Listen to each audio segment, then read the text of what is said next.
CNC Noticias, 6:30 de la mañana, primera edición. Continuamos en esta transmisión en tiempo real a través de nuestras páginas en internet www.cnctuluá.com, www.teluroproducciones.com.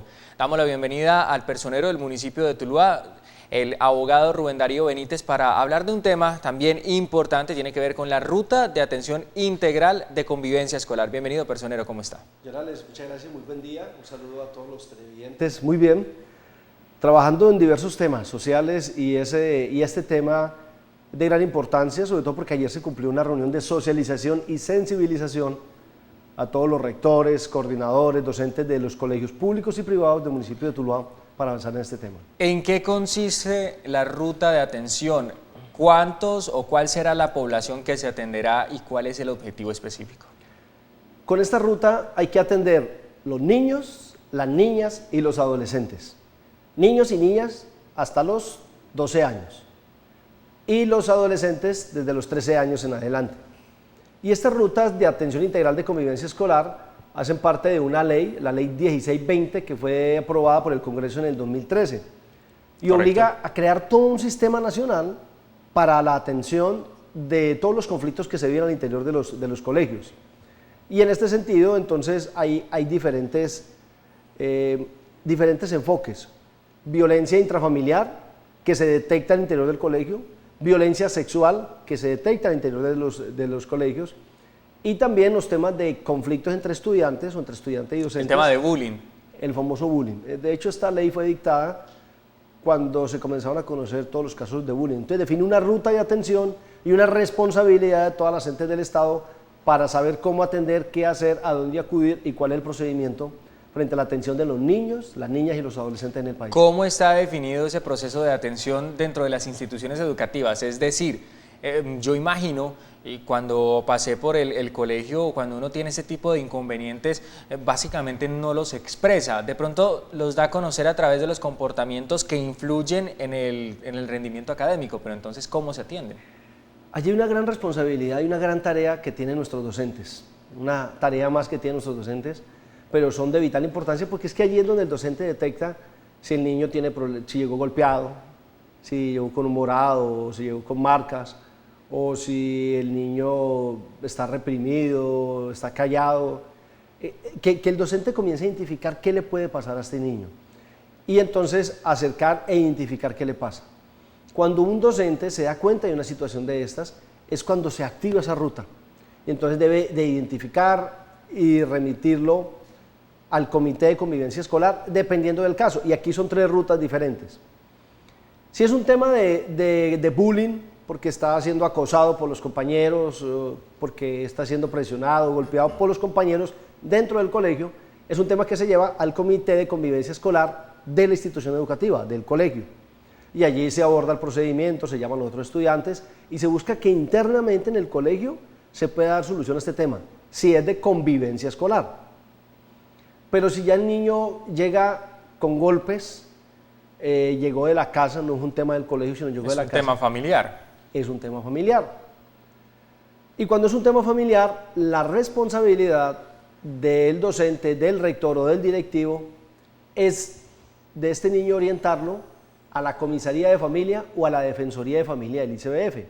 Y aquí hay que hacer una diferenciación muy importante, y ayer se hizo hincapié en muchos de esos temas, porque la comisaría de familia y la defensoría, la comisaría de familia es la que queda en la Casa de Justicia y que depende de Secretaría de Gobierno. La defensoría de familia es la que depende del Instituto Colombiano de Bienestar Familiar, del ICBF. Esas 2 entidades son las únicas autoridades administrativas que tienen la facultad de dictar medidas de protección a los niños, a las niñas o a los adolescentes.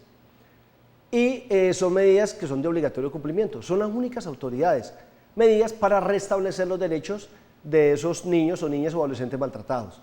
Yo hago una intervención allí, personero. El trabajo que viene adelantando el ICBF sí ha sido oportuno, porque hemos conocido en algunos casos que los procesos son un poco tardíos, que la atención y la restitución de estos derechos, como usted lo manifiesta, pues no se da en el debido tiempo. Esta es una de las tareas que hemos hecho en estos días. La reunión de ayer, coordinada por la Secretaría de Educación, que es la responsable de coordinar este comité de convivencia escolar, la preparamos 2 meses porque hicimos una evaluación a la ruta de atención y la ruta de atención a los niños y adolescentes no estaba clara. Entonces lo que se hizo fue hacer una revisión a esa ruta de atención y allí todos estábamos pecando, hasta el ciudadano que enviaba a la comisaría y al ICBF, entonces generaba una doble actuación administrativa y un desgaste. Del hospital que le hace la valoración médica al menor violentado sexualmente, pero no le hacía el traslado de esa prueba a la fiscalía y a la comisaría de familia. Del docente que no interviene a tiempo, del directivo que no interviene a tiempo cuando detecta un caso de violencia sexual o de violencia intrafamiliar. Entonces, lo que hicimos fue evaluar la ruta, revisarla, hablar qué es lo que estaba pasando y hacer unos ajustes para ya socializarla y avanzar en ese tema. Entonces, hay que hacer ajustes. Y en esa medida, digamos que como no había claridad en la ruta, entonces había un desgaste administrativo y unas actuaciones. Por ejemplo, el ICBF, tanto el ICBF como la Comisaría de Familia están en la obligación de recibir cualquier tipo de denuncia. Ya el bienestar familiar recibe, si es competencia de ellos, continúa y si no, la remite a la Comisaría de Familia. Ahora, ¿cuándo interviene Comisaría y cuándo interviene ICBF? Eso es importante, hay una gran diferencia. La Comisaría de Familia interviene cuando es un problema de violencia intrafamiliar o de violencia sexual al interior de su casa. Porque fue su papá, su padrastro, su mamá, un tío, un cuñado, el primo, dentro de su casa. Allí la competencia es de la Comisaría de Familia, que es la que quedan en la Casa de Justicia, y ellos trabajan de lunes a domingo 24 horas, con 3 comisarios de familia que trabajan en turnos de 12 horas. Pero cuando es un caso de violencia interna en el colegio. Cuando un caso de violencia sexual sobre todo, pero que es con el vecino o con un amigo, que no es una persona que pertenece al núcleo de su familia, sino fue el vecino, o fue el amigo, o otra persona externa, allí interviene el competente, el que tiene que avanzar en el proceso, es el ICBF, que es bienestar familiar. Entonces, eso es uno de los temas importantes que hay que hacer claridad para que la gente sepa a dónde ir y no pierda tiempo en la atención. ¿Por qué se determina de esa manera? Así lo ha determinado la ley, digamos que si lo ha determinado la ley, pues ha habido un avance normativo donde primero eso da competencia de los juzgados de familia. Los juzgados de familia en primera instancia conocían de esos casos, pero luego al ir creando estas figuras, comisarías de familia, los defensores de familia, y al ver tanta conflictividad de que hay que solucionarlo más rápido. La diferencia entre un juzgado de familia y una defensoría de familia o el comisario de familia es que el juzgado de familia es judicial y es un trámite más largo, más técnico. En cambio, el comisario de familia o el defensor de familia del ICBF actúan rápidamente. Conocen un caso y pueden dictar una medida de restablecimiento de derecho. ¿Qué medida puede ser? Lo retiro del hogar al niño.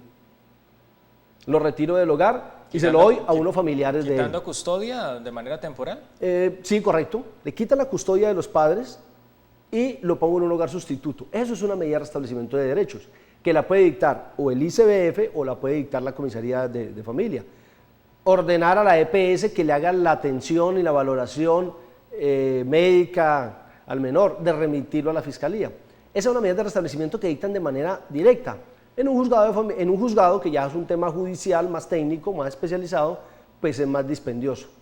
Entonces, es donde los temas que hay que educar mucho a la gente y orientar a la gente frente a la atención. Entonces, el tema de convivencia escolar dentro del colegio lo resuelve el Comité de Convivencia Escolar del colegio.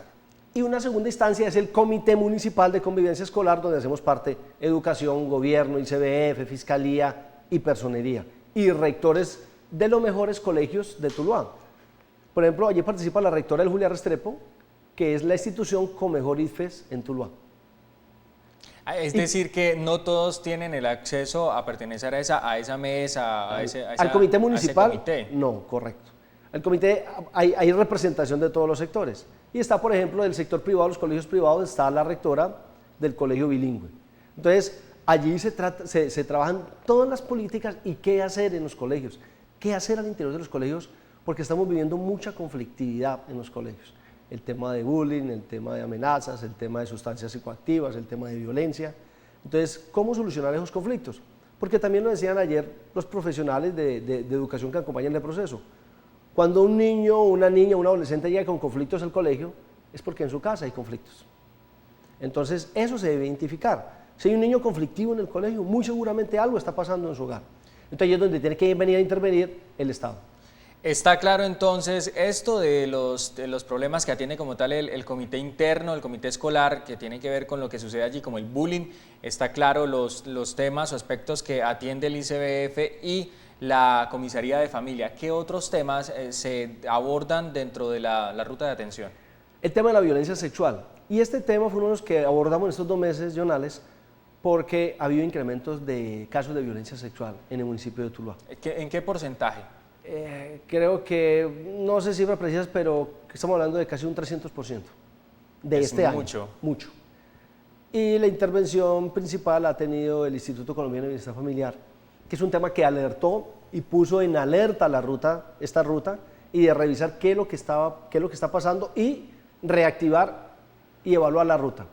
Y uno de los problemas que se está presentando en la ruta es si el docente o una persona también, usted conoce que su vecino, que hay un menor, un niño, una niña, un adolescente, que ha sido violentado sexualmente. Es su deber como ciudadano denunciarlo. Y si la familia no lo llevó, llevarlo a una clínica o a un hospital. Si el hecho ocurre dentro de las 72 horas siguientes a la ocurrencia de la violencia sexual, en las 72 horas llevarlo al hospital o a la clínica para que le practiquen una valoración médica.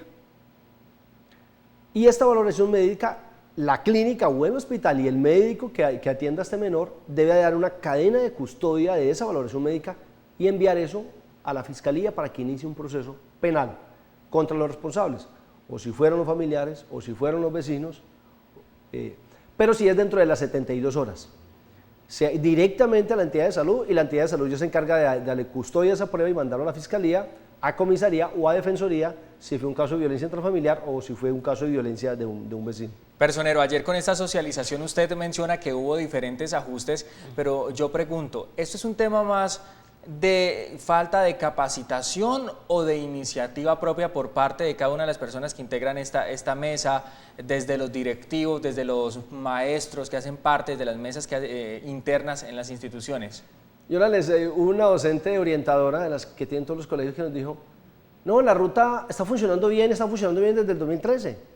Lo que pasa es que el comité municipal es el que apenas se vino a armar y a activar. Y yo le dije, no es tan cierto, porque es que si no, entonces, ¿qué pasa con los casos y los incrementos de violencia sexual que no han tenido una correcta atención en la ruta?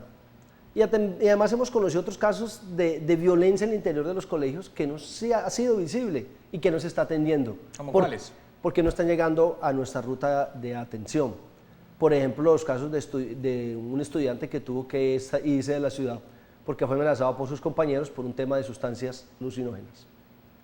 Y es un tema que lo conoce la policía, que está en investigación, que lo conoce la rectora, pero la ruta no se activó. La ruta. No activa. Si ocurrió dentro de la institución educativa, la institución debió identificar ese caso, evaluarlo y darlo a conocer del Comité de Convivencia Escolar y reportarlo a un sistema nacional de seguimiento a los casos de convivencia escolar. Y eso no pasó. Yo creo saber a qué institución educativa pertenece ese tema, esa situación. Personero, dentro de esa ruta de atención, ¿qué otros temas se abordan? ¿Hay alguna penalidad para estas personas que la integran por no atender a tiempo, por no activar la ruta de atención? Sí, señor. Los docentes, los rectores, los directivos son servidores públicos de orden municipal. El hecho de que un docente no haga el procedimiento que debe hacer, de que no atienda un caso, constituye una falta disciplinaria. Y esa falta disciplinaria la hace acreedor de un proceso disciplinario, que le puede llevar a una suspensión, a una sanción o a una destitución. Y aquí estamos hablando de los derechos de los niños, las niñas y los adolescentes. Entonces, es la responsabilidad que debemos de tocar frente a estos temas. Y hay casos muy delicados. Un docente, por ejemplo, se me acercó me dijo, personero, ¿qué hacer frente a un caso que conozco de un compañero docente que se aprovecha de situaciones de estudiantes que tienen falencias académicas para obtener favores personales? Así de sencillo es el tema. Me dijo, ¿cuál es la ruta? Bueno, esa es una tarea que tenemos. Maestros abusan de estudiantes, ¿cómo se procede? Ayer recibimos una queja, obviamente, hay que oficializarla. Necesitamos que hagan esa denuncia ante la personería para llevarla al Comité Municipal de Convivencia Escolar, donde cierto docente, aprovechando su situación y la posición indefensa y también de vulnerabilidad a un estudiante que no va bien académicamente, le pide ciertos favores. ¿Sexuales? Sí, sexuales. Obviamente a ese docente le dijimos, necesitamos que hagan la denuncia, saber cuál es el docente, cuál es la sede, cuál es la institución, y que ojalá la estudiante o el padre de familia también lo hagan. ¿El padre de familia conoce el caso? Sí lo conoce. ¿Por qué no denuncia? Ahí hay omisión y responsabilidad de los padres también que no denuncian estos casos, y le están haciendo un gran daño a esa niña, o a esa adolescente mejor, porque es una mayor de 15 años de edad, pero es una adolescente de igual manera. Entonces, de igual manera, que no se denuncia porque es el compañero, el colega, y para no tener conflictos, bueno, háganos llegar esos casos a la personería de Tuluá, de manera personal lo atendemos. Y nosotros llevamos ese caso al Comité Municipal de Convivencia Escolar para que se investigue disciplinariamente a ese docente y se haga toda una investigación sobre lo que está pasando frente a este caso, que muy seguramente no será el único que se presente en Tuluá. No, obviamente no es así. Personero, para ir culminando, para una de las últimas preguntas, hay otra de los temas que se expusieron en esa socialización y tiene que ver con los adolescentes que consumen sustancias alucinógenas, que son menores de 14 años, que comercializan dentro de la institución educativa, y de qué manera se procede allí, porque a ellos no se les puede excluir del tema educativo, pero tampoco se les puede judicializar.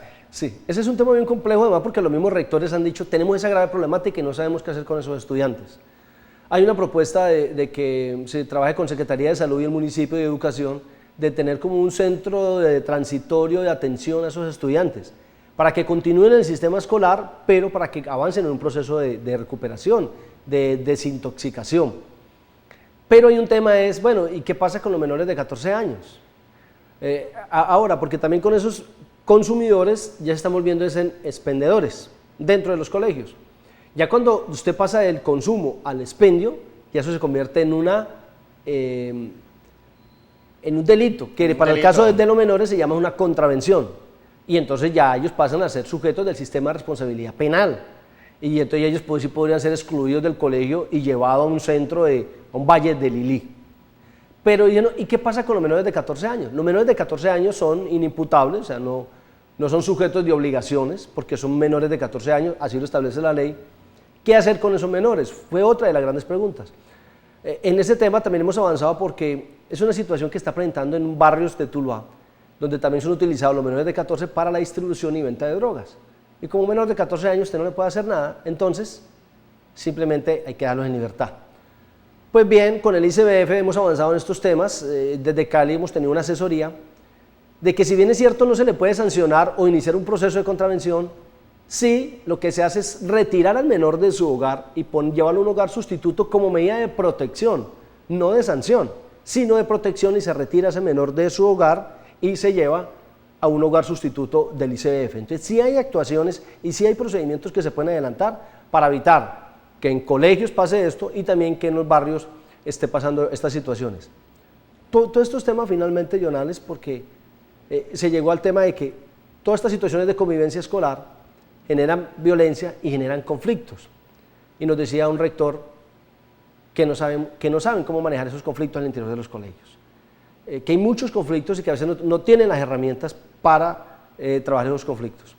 En ese sentido, desde la personería nos hemos puesto en la tarea de trabajar con el apoyo de la Universidad Central, con la Facultad de Derecho. ¿Cuál es el objetivo de ustedes? De darle herramientas a los docentes para saber cómo solucionar los conflictos y también para aprender nosotros. Todos estamos aprendiendo cómo solucionar los graves conflictos que tenemos en la ciudad, qué metodología, qué paso llevar para poder solucionar estos conflictos. Entonces, con la UCEBA los vamos a apoyar en asesorías. Con la Secretaría de Educación también se va a utilizar el tema de cátedra de paz, que aunque se ha implementado, no ha sido aplicada correctamente, para igual manera darle herramientas a los docentes y a los rectores de cómo solucionar los conflictos. Y es uno de los temas en que más debemos de trabajar en la ciudad. Los conflictos de todo tipo, desde el colegio, desde la casa, desde el barrio, desde el sector empresarial, desde el sector comercial, de cómo solucionar los conflictos. Y es una de las tareas grandes que tenemos en nuestro periodo como personero, y que vamos a presentar unos proyectos y unos programas interesantes en septiembre, cuando celebremos y conmemoremos el Día Nacional de los Derechos Humanos. Una última pregunta, ¿le queda un sinsabor a usted de saber que aunque están las herramientas dispuestas para actuar frente a este tipo de casos, no lo hacen, no se actúa y sigue inactiva como tal esa red de atención? Sí. Aunque existe la norma no es suficiente, a veces creemos que con las normas están. Falta es voluntad del servidor público, falta voluntad del padre de familia para poder aplicar estas normas. Y digamos que allí nosotros tenemos como personería una gran responsabilidad porque nosotros debemos hacer, es un deber y una obligación hacer cumplir la Constitución y la ley.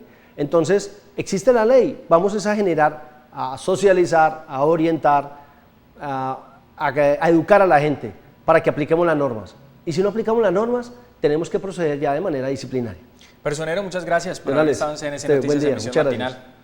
Hace falta, sin duda alguna, tiempo para ampliar este tema. La invitación es a que usted, padre de familia, si conoce de algún abuso por parte de maestros con sus hijos o también de parte de compañeros, pues lo denuncie, y también de parte de los maestros, de aquellos que están allí inmersos en todo el tema educativo, también para que denuncien y activen realmente esta ruta de atención de la convivencia escolar.